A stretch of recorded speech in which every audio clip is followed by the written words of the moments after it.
अस्सलाम वालेकुम everyone and welcome back to my YouTube channel information. तो आगे बढ़ने से पहले सबसे पहले हमारी आपसे दरख्वास्त है कि हमारे चैनल को ज़रूर सब्सक्राइब कीजिए और वीडियो को लाइक कीजिए। तो आज का हमारा जो टॉपिक है वो एलोन मस्क की एक ऐसी कंपनी है जिसके बारे में ज़्यादातर लोग जानते ही नहीं हैं।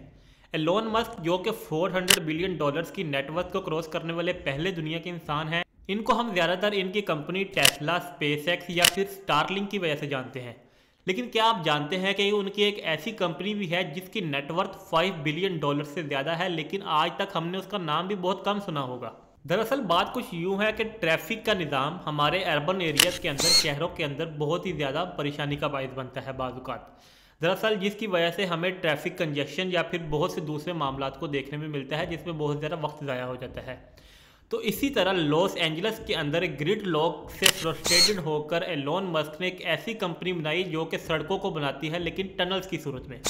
जी हाँ, यानी कि अंडरग्राउंड सड़कों का जाल बनाने के लिए उन्होंने एक ऐसी कंपनी की बुनियाद रखी जिसका नाम था दी बोरिंग कंपनी। इस कंपनी की बुनियाद 2016 के अंदर रखी गई।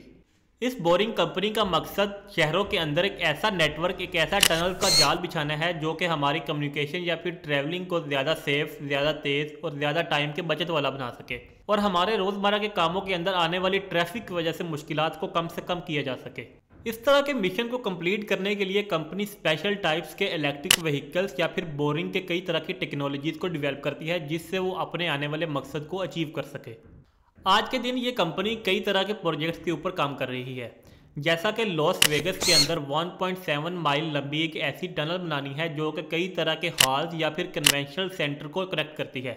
यानी कि इस कन्वेंशन सेंटर या फिर हॉल्स के अंदर अटेंडेंस जो है, जो लोग इस किसी तरह के प्रोजेक्ट को या फिर किसी किस्म के फंक्शन को अटेंड करना चाह रहे हैं, वो इस तरह के टनल्स को यूज़ कर सकते हैं ताकि वो उन कन्वेंशन हॉल तक या फिर कन्वेंशन सेंटर तक बगैर किसी ट्रैफिक की प्रॉब्लम के उन हॉल्स तक बड़े आसानी से और टाइम पर और वक्त के मुताबिक पहुंच सकें। इसके अलावा कैलिफोर्निया के अंदर 1.14 माइल लंबी एक ऐसी टनल भी मौजूद है जो कि कंपनी की ट्रांसपोर्टेशन सिस्टम को टेस्ट करने या फिर इनकी टेक्नोलॉजीज को टेस्ट करने के लिए इस्तेमाल की जाती है। इसके अलावा ये कंपनी शिकागो और लॉस वेगस के अंदर कई तरह के ऐसे प्रोजेक्ट्स के ऊपर काम कर रही है जिससे आने वाले दिनों में इस नेटवर्क के अंदर बहुत बड़ी तादाद में इजाफा देखा जाएगा। जहाँ पर ये कंपनी कई तरह के प्रोजेक्ट्स के ऊपर काम कर रही है, इसी तरह ये कंपनी कई तरह के चैलेंजेस को भी फेस कर रही है। यानी कि टनल्स के ऊपर आने वाली कॉस्ट एक बहुत बड़ी कॉस्ट होती है और ये आम कन्वेंशनल जो हमारे सड़कें हैं या फिर रेलवे का निज़ाम है, ये उससे बहुत ज़्यादा एक्सपेंसिव होता है। इसलिए अक्सर इस कंपनी को फाइनेंशियल इश्यूज़ का सामना करना पड़ता है। इसके अलावा अगर हम इसके दूसरे बड़े इम्पैक्ट की बात करें तो इन्वायरमेंटल इम्पैक्ट बहुत ज़्यादा है, क्योंकि ये वहाँ के इर्द गिर्द के इकोसिस्टम को बहुत ज़्यादा इम्पैक्ट करता है और इसके अलावा वहाँ से पोल्यूटेड के अखराज का बहुत बड़ा मसला है। इसलिए इस वजह से इसके ऊपर बहुत ज़्यादा तनकीद देखने को मिलती है।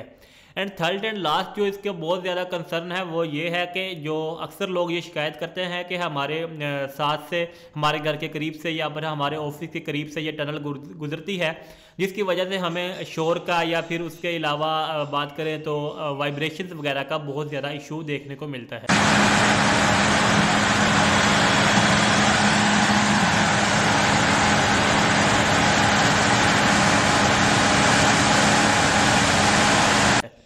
इन चैलेंजेस के होते हुए भी कंपनी अपने आइडियाज़ को, अपनी आइडियोलॉजी को इम्प्लीमेंट कर रही है और कई तरह के नए प्रोजेक्ट्स को लॉन्च कर रही है। इसके अलावा कई तरह की टेक्नोलॉजीज़ को टेस्ट कर रही है ताकि आने वाले दिनों के अंदर इस सिस्टम को, इस आइडिया को मज़ीद बेहतर बनाया जा सके और टेक्नोलॉजी को जो इस टनल के अंदर यूज़ होती है उसको इम्प्रूव किया जा सके ताकि आने वाले दिनों के अंदर इस काम को मज़ीद तेज़ किया जा सके। कंक्लूड हम ये कह सकते हैं कि ये कंपनी आने वाले दिनों में अर्बन एरियाज़ के अंदर या फिर बहुत बड़े बड़े शहरों के अंदर ट्रांसपोर्टेशन के सिस्टम को मज़ीद कॉम्प्लेक्स होने से बचा सकती है और ये ट्रांसपोर्टेशन सिस्टम कई तरह के ऐसी अपॉर्चुनिटीज़ पैदा कर सकता है, रोज़गार के भी और इसके अलावा बहुत सी टेक्नोलॉजीज़ की भी, जो हमें आने वाले दिनों में किसी और चीज़ पर, किसी और सिस्टम के ज़रिए या फिर किसी और नज़रिए के साथ फ़ायदेमंद साबित हो सकती हैं हमारे लिए।